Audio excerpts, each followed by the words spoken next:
शुभ प्रभात प्यारे बच्चों, कैसे हैं आप सभी। आशा करती हूँ आप सभी स्वस्थ हैं, सुरक्षित हैं और साथ में खुश होकर अपनी पढ़ाई कर रहे हैं। आज के इस वीडियो में हम हिंदी कार्यपत्रिका क्रम संख्या 19A का हल करने वाले हैं। सबसे पहले आपको अपनी हिंदी की कॉपी में लिखना है हिंदी कार्यपत्रिका क्रम संख्या 19A, दिनांक 12 जुलाई 2021, कक्षा 5, जो भी आपका सेक्शन है। विद्यार्थी का नाम, यहाँ पर आपको अपना नाम लिखना है। शिक्षक या शिक्षिका का नाम, यहाँ पर आपको अपने हिंदी के अध्यापक या हिंदी की अध्यापिका का नाम लिखना है। आइए हल करते हैं आज की कार्यपत्रिका को। बच्चों, हम सबको कुछ नया सीखना, पढ़ना या जानना पसंद होता है।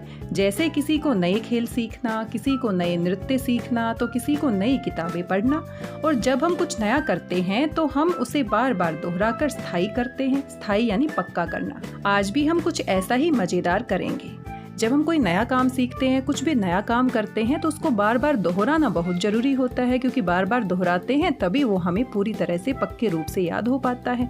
जैसे कि आपके अभ्यास के प्रश्न उत्तर, पहली बार आप पाठ को पढ़ते हैं और एक बार पढ़ते हैं तो आपको सारी बातें याद नहीं होती हैं, लेकिन बार बार उस पाठ को पढ़ते हैं, बार बार प्रश्नों का अभ्यास करते हैं तो अच्छे से सभी प्रश्न आपको समझ में आ जाते हैं और परीक्षा में आप बड़े आराम से उनको लिख पाते हैं। इसीलिए बार बार अभ्यास करना बहुत जरूरी है।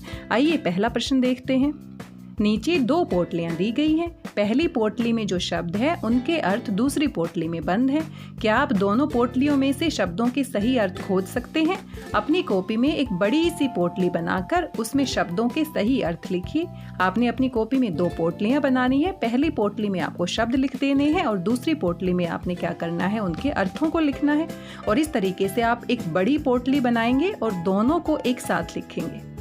पहली पोटली में सबसे पहला शब्द लिखा गया है मंजूर करना, और मंजूर करने का अर्थ होता है स्वीकार करना। इस तरीके से आप अपने शब्द को और उसके आगे उसके अर्थ को लिखेंगे।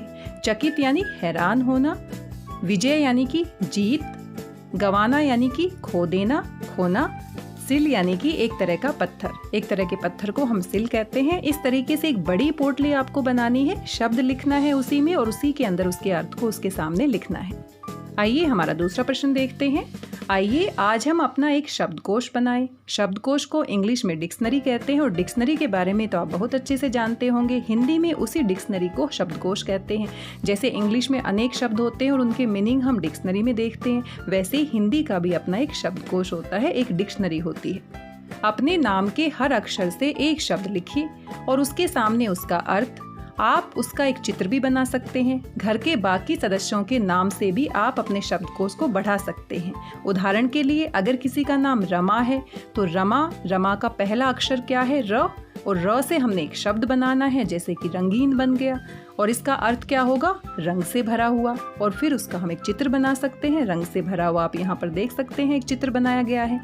रमा का दूसरा अक्षर क्या है, माँ, और माँ से हमने एक और शब्द बना दिया, माली। और माली का अर्थ क्या होता है, बाग की देखभाल करने वाला, और बाग की देखभाल करने वाले माली का हमने चित्र भी बना दिया। इस तरीके से आपने अपनी कॉपी में कम से कम 5 से 10 शब्दों के इस तरीके से चित्र बनाने हैं।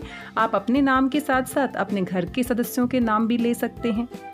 ये तो बड़ा ही मजेदार शब्दकोश बनने वाला है। अब मान लीजिए मेरा नाम क्या है, रेखा। रेखा का पहला अक्षर क्या है, रे, और रे से हम क्या बना सकते हैं, रेशमी।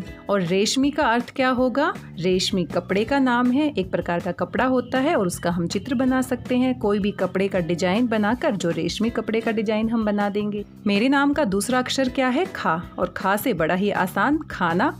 और खाना हम सभी जानते हैं, जो भोजन होता है उसी को हम खाना कहते हैं, और भोजन का हम चित्र बना सकते हैं। तो आशा करती हूँ आपको समझ में आया होगा इस प्रश्न को आपने कैसे करना है। सबसे पहले अपने नाम में जो जो अक्षर आए हैं उनको अलग अलग से लिख लीजिए, उनसे एक एक शब्द बनाइए, फिर उसका अर्थ भी लिखिए और उसके आगे अपना चित्र बनाइए। आपके नाम में मान लो 4 अक्षर हैं तो 4 शब्द बन जाएंगे। आपके भाई बहन का नाम भी आप ले सकते हैं, माता पिता का नाम भी ले सकते हैं, और इस तरीके से कम 10 तो आपके शब्द होने ही चाहिए। और इस प्रकार से एक नया शब्दकोश आप अपनी कॉपी में सुंदर सुंदर लिखाई में और सुंदर सुंदर चित्रों के साथ बना सकते हैं। आइए तीसरा प्रश्न देखते हैं। आओ बातचीत करें। और बातचीत करना हम सभी को बहुत अच्छा लगता है। प्रश्न संख्या 3 में आपको क्या करना है, प्यारे बच्चों, साथ दिए गए चित्र को ध्यान से देखिए।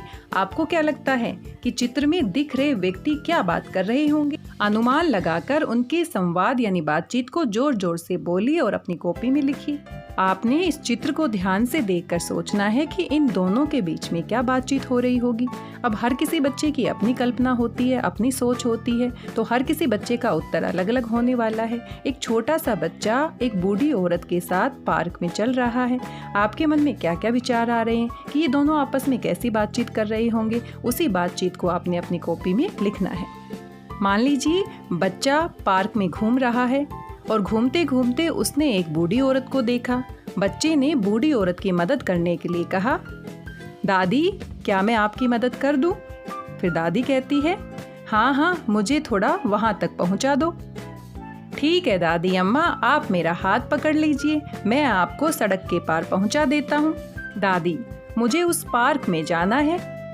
दादी मैं भी वहीं जा रहा हूँ, आप मेरे साथ चलिए। अब आगे की बातचीत को आप खुद से लिखेंगे।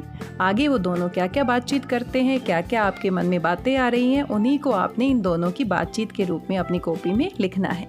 मुझे पूरा विश्वास है कि आप बहुत अच्छी बातचीत इनके बारे में लिखेंगे। आगे आपके अभिभावकों के लिए सुझाव है। अभिभावक यानी आपके माता पिता, बच्चों को बताइए कि भाषा के सही प्रयोग के लिए शब्दों के सही अर्थ को जानना जरूरी है। बच्चों को नए शब्द सीखने के लिए निरंतर प्रेरित करते रहिए। प्यारे बच्चों, किसी भी भाषा को जब हम सीखते हैं तो नए नए शब्दों को सीखना बहुत ज़रूरी है। जब भी हम कोई नया पाठ पढ़ते हैं तो उसमें कितने सारे नए शब्द आते हैं और नए शब्दों के हम शब्दार्थ भी देखते हैं। तो इसी तरीके से जब हम किसी से बातचीत करते हैं तो कोई नया शब्द सुनते हैं, जब हम अखबार पढ़ते हैं तो नए नए शब्दों को देखते हैं, किसी किताब को पढ़ते हैं तो नए नए शब्दों को देखते हैं। और इस तरीके से हमारी जो भाषा है और अधिक अच्छी होने लगती है। नए नए शब्दों के मीनिंग हमें समझ में आते हैं और अपनी बातचीत में हम उनका प्रयोग करते हैं। इसी तरीके से हमारी भाषा और अच्छी होती जाती है। इसीलिए जब भी आप कोई नया शब्द सुनते हैं या नया शब्द देखते हैं कहीं पर भी, तो उसके मीनिंग को जानने की कोशिश करनी चाहिए, उसके अर्थ को आपको जानना चाहिए। आज की इस कार्य पत्रिका में कुल 3 प्रश्न दिए गए हैं। आशा करती हूँ तीनों प्रश्न आपको समझ में आ गए होंगे। सभी के उत्तर आपको अपनी हिंदी की कॉपी में लिखने हैं। कोविड-19 के दौरान हम सभी अच्छे से जानते हैं, अपने हाथों को साबुन और पानी से नियमित रूप से धोना है और इस बीमारी से बचे रहना है, सुरक्षित रहना है। आज के इस वीडियो में बस इतना ही। मिलते हैं एक नए वीडियो में एक नई कार्यपत्रिका के साथ। तब तक स्वस्थ रहिए, व्यस्त रहिए, मस्त रहिए, खुश होकर पढ़ते रहिए। और हाँ, नए नए शब्दों के बारे में जानना ना भूलें। जितने नए नए शब्दों के अर्थ आप जानेंगे उतनी ही आपकी भाषा अच्छी होगी, चाहे वो हिंदी भाषा हो, चाहे वो अंग्रेजी भाषा हो, चाहे कोई भी भाषा हो। आज के लिए बस इतना ही। धन्यवाद, बहुत बहुत धन्यवाद।